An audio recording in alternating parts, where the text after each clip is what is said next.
उन्होंने पूरी खिदमात ले ली है गुलाम हैदर के लिए, और गुलाम हैदर के ही नाम से केस फाइल होगा इंडिया में। और बच्चों की हवालगी के हवाले से आपको पता है कि इंडियन कानून को इंडियन वकील बेस्ट तरीके से परफॉर्म भी कर सकते हैं और जानते भी हैं। तो उन्होंने यकीन दिलाया है कि वो सारे मामला गुलाम हैदर के लिए करके देंगे। तो आप इसको किस तरह से देखते हैं?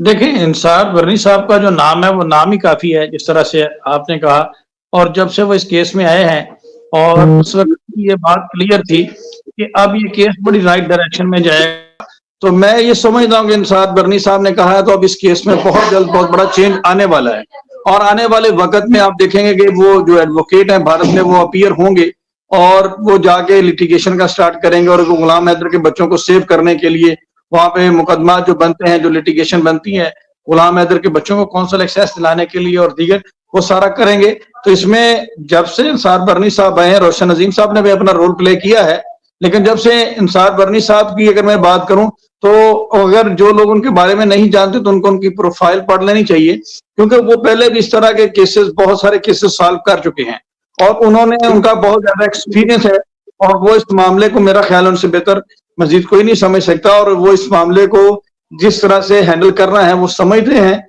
और वहां पे जो उन्होंने एडवोकेट अपॉइंट किए हैं, मैं समझता हूँ कि हम उनके ऊपर भी पूरा ट्रस्ट करते हैं, क्योंकि इंसार बर्नी साहब की जो सिलेक्शन है वो बिल्कुल गलत नहीं हो सकती। और मैं उस पर पूरा एतबार करता हूँ कि उन्होंने इस तरह के वकील वहां पे हायर किए होंगे कि जो कि एपी सिंह को वहां पे बड़े अच्छे तरीके से काउंटर करेंगे। और अब आप देखेंगे कि ये बहुत सारे लोगों ने पहले भी पीआईएल फाइल की थी, लेकिन उस पीआईएल में और अब की लिटिगेशन में आपको डिफरेंस जो है वो पता चल जाएगा। तो ये सवाल जो भी आपने शायद भाई मुझे किया है, इंशाल्लाह थोड़े दिनों बाद ये खुद ही क्लियर होकर लोगों के सामने आ जाएगा कि डिफरेंस क्या था उस पीआईएल में और इसमें, और इंसार बर्नी साहब का आना कैसा रहा है इस केस में। जी अच्छा सर, आपसे भी और फैसल भाई से, दोनों मेरा सवाल ये है, दोनों से पहले आप बात फिर फैसल भी देंगे। मामला ये है कि आज तक इस वक्त तक बहुत सारे लोगों ने गुलाम हैदर का साथ देने का दावा किया कि जी हम गुलाम हैदर को बच्चे वापस दिलवाएंगे, हम उनके साथ खड़े हुए हैं और हर सूरत हम उनकी जंग लड़ेंगे और इनमें बैठ के भी लड़ेंगे, कानूनी जंग में हम उनका साथ देंगे। सर, जब वकील की खिदमात वहां ली जा चुकी हैं और कल जब उनका नाम पब्लिक होगा तो सबको पता चल जाएगा कि किस जगह से है, कहाँ कौन सी अदालत में केस फाइल करेंगे। तो आप सब जो है वो कैसे और किस नजर से देखते हैं कि जो लोग दावा कर रहे हैं, इस वक्त तक दावा कर रहे हैं कि गुलाम हैदर के हम साथ खड़े हुए हैं, तो आप सब उनको क्या कहें कि आपने कीचड़ उछालनी है या उस वकील साहब को इसी तरह सपोर्ट करनी है जिस तरह आप आज तक दावा करते हैं? देखिए, मैं समझता हूँ कि कुछ लोग कीचड़ उछालेंगे उनके ऊपर, क्योंकि देखें यहाँ पे कुछ लोगों ने इस चीज को कंपटीशन बना लिया हुआ था और कुछ लोग फेम लेने के लिए इस हद तक चले गए कि गुलाम हैदर की मिन्नतें करते रहे, उसके सामने तरले डालते रहे, वास्ते डालते रहे कि हमें पावर ऑफ अटॉर्नी दे दें, और कुछ ने तो जाली पावर ऑफ अटॉर्नी का दावा भी कर दिया। देखें, ये मेरी बात जो है वो बहुत सारे लोगों को बुरी भी लगेगी, लेकिन हकीकत ये है, ये चीज आप गुलाम हैदर कई प्लेटफॉर्म पे बता भी चुका है, तनवीर अफरोज के प्लेटफॉर्म पर अटॉर्नी का दावे भी किए, पीआईएल का भी दावा किया और भी बहुत सारी चीजों का दावा किया, लेकिन इन फ्यूचर जो है वो जाके कुछ भी नहीं हुआ और वो सारी सिचुएशन सामने आ गई। अब जबकि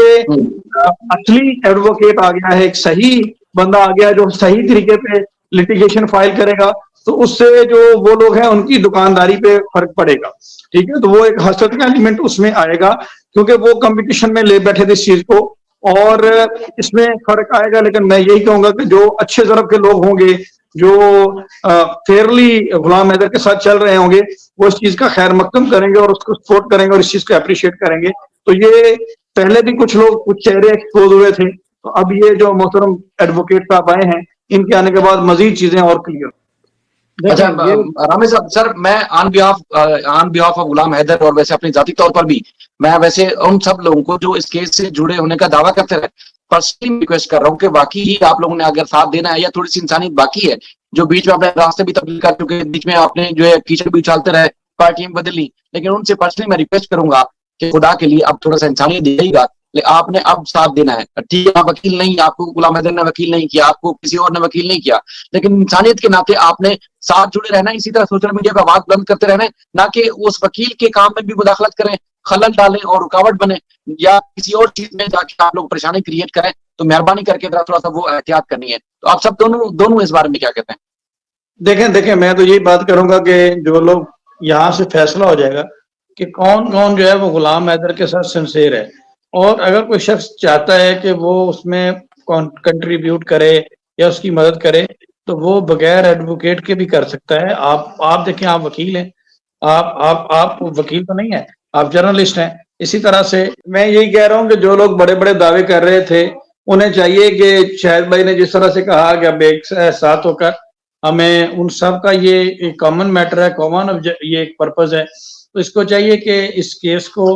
अभी थोड़ी देर पहले एक शख्सियत वहां पे मौजूद थी, मैं नहीं जानता, हमने उनका भी वेलकम किया कि उनका क्या इशू था, हमने उनका भी वेलकम किया, और यही वजह कि हम सबको साथ लेकर चलना चाहते हैं। और हमने डे वन से ये बात की कि कुछ लोग जो हमारे प्लेटफॉर्म पे होते थे उनका फेस बिल्कुल डिफरेंट होता है, जब वो किसी और प्लेटफॉर्म पे जाते हैं तो उनका फेस बिल्कुल डिफरेंट होता है, लेकिन उसके बावजूद फिर भी हमने ये कोशिश की कि तमाम दोस्तों को साथ लेकर चलें। और मैं अभी यही बात करूंगा कि अब उन जो भी एडवोकेट हैं, हमारी फुल सपोर्ट उनके साथ है, फैसल भाई हैं, शाहिद भाई हैं, और जितने भी दोस्त हैं, हमारी उनसे हम्बल सबमिशन है कि वो उनको सपोर्ट करें और इसमें इस केस को वाइंड अप करें जितनी जल्दी हो सकता है, ताकि इस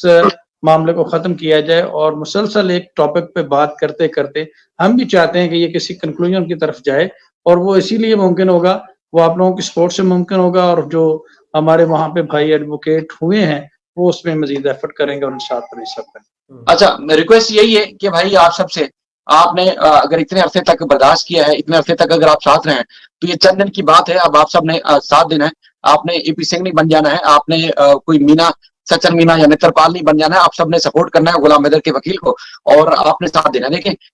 जो कुछ होगा कानूनी तरीके से होगा, इंसानी तरीके से होगा, और वकील आपको पता है जिस तरह के केस है वो अदालत में ही फाइट करेंगे, किसी से कोई आउट ऑफ द वे कोई फेवर लेने की बात नहीं है, सिर्फ और सिर्फ इंसानियत के नाते अंसार बनी साहब भी साथ दे रहे हैं और इंडियन वकील जो है वो भी बगैर किसी लालच के वो भी इंसानियत के नाते साथ देंगे। तो आप सब ने भी इसी तरह साथ देना है, जुड़े रहना है। मुमकिन है लाइव हम इस टॉपिक पे ना कर पाए, मुमकिन है हम बात ना कर पाए, लेकिन आप सबने उस केस को के साथ जुड़े रहना है और आपने सबने जो है वो साथ देना है गुलाम हैदर का। देखें ये आज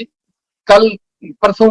ये केस खत्म हो जाएगा इंशाल्लाह, गुलाम हैदर के बच्चे वापस उनको मिल जाएंगे, लेकिन आप सबको चीज याद रह जाएगी कि एक इशू था और वो था कि हमने उसका हक का साथ दिया था या मुल्क और मजहब का हमने साथ नहीं दिया था, जो कि चीज नाजायज थी। हम बात करना चाहते हैं गुलाम हैदर के बच्चों के हवाले से, उसमें बड़ी एक आपको पता है कि ये चीजें फाइनलाइज हो गई हैं, दिन में भी हमारी गुफ्तगू हुई थी, उसमें हम मिले थे जाके जब अंसार बनी साहब से, तो उन्होंने इंडिया में जो वकील की खिदमात ली थी वो तकरीबन फाइनलाइज हो गई हैं। कल जो है बड़ा एक ब्रेक थ्रू जो था वो खत्म हो जाएगा इंशाल्लाह, और जो डॉक्यूमेंट्स यहाँ से इरसाल करने हैं गुलाम हैदर के लिए, गुलाम हैदर की दस्तखतशुदा, वो कल इंडियन वकील को भेज दिए जाएंगे। और उसके बाद फिर इंडियन वकील ने जो कमिटमेंट की है, ना सिर्फ बच्चे गुलाम हैदर को वापस दिलवाने बल्कि मुलाकात के साथ साथ जो निकाह या शादी का सचिन और सीमा का जो ढोंग रचाया गया है उसको नल एंड वाइड करार दिया जाए इंडियन कानून के मुताबिक, उस मुतालिक भी बड़ी पेशरफ्त है और ये एक प्रोग्रेस है। तो आप बताएं कि अब इस पेशरफ्त के हवाले से आप क्या कहते हैं, और दूसरे जो इलेक्शन के मामले में आप सबने भी नजर रखी होगी, तो पाकिस्तान के इलेक्शन के बारे में आप क्या सोचते हैं? सर फर्स्ट ऑफ ऑल तो मैं बड़ी एक खुश आइन बात है, बड़ी एक अच्छी बात है कि गुलाम हैदर साहब का केस किसी मुकाम पर पहुंचता हुआ नजर आ रहा है, क्योंकि हम लोग अक्सर ये बात कर रहे थे कि एटलीस्ट ये सिलसिला शुरू होना चाहिए और ये मामला जो है वो आगे जाना चाहिए। और इंडिया में हमें जो एक लॉयर जो है उसके हवाले से एक आज की आपकी ब्रेकिंग न्यूज है कि डेफिनेटली वो कल तक फाइनलाइज भी हो चुका है एक्चुअली, तो कल डॉक्यूमेंट्स वगैरह जो भी होंगे वो भेजे जाएंगे। So it's a very good development और मैं इसको बहुत अच्छे तरीके से देख रहा हूँ। स्पेशली गुलाम हैदर साहब की अगर मैं बात करूँ तो वो दरमियान में एक बिल्कुल पॉज सा आ गया था और हमने कि पहले भी अपने देखने वालों को कहा था कि एक्चुअली में इलेक्शंस की वजह से पाकिस्तान में छुट्टियां थी और सारा मीडिया का भी और सब लोगों का फोकस उस तरफ था, तो हम लोग भी जो है वो उसमें बिजी रहे, शायद भाई तो बहुत ज्यादा बिजी रहे, तो ये तो रिपोर्टिंग करते रहे काफी ज्यादा। सो आज हम लोगों ने ज्वाइन किया इस गुड न्यूज के साथ कि डेफिनेटली जो है वो एक पॉजिटिव डेवलपमेंट होने जा रही है। कल इंशाल्लाह ताला हम आपको बहुत सारी चीजें और भी बताएंगे। बहुत अच्छी डेवलपमेंट है and I am very happy and I wish कि ये एक इसका आउटकम बहुत अच्छा आए। स्पेसिफिकली हम लोग काफी अरसे से बात कर रहे हैं और बात भी हम गुलाम हैदर साहब के बच्चों के हवाले से कर रहे हैं, और वो बच्चे जो हैं they are very precious to us I must say, तो उनको वापस आना है और उनके लिए जो पेशरफ्त है तो हमारी बहुत सारी बेस्ट विशेष भी हैं और इंशाल्लाह ताला हम बात करते रहेंगे इस पर भी। अब आते हैं आपके दूसरे सवाल की तरफ, जो कि है इलेक्शंस के हवाले से। सर, इलेक्शंस के जो मैं देख रहा हूं, असल में आप लोग तो वहां पर ऑन फील्ड होते हैं ना, तो हम लोगों को सिर्फ और सिर्फ टीवी का सहारा लेना पड़ता है और सोशल मीडिया का सहारा लेना पड़ता है। तो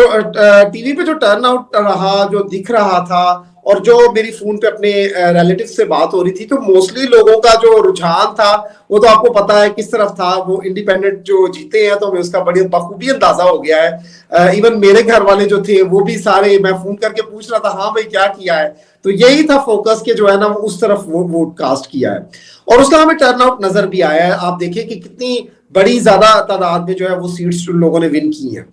सेकेंड जो चीज है वो,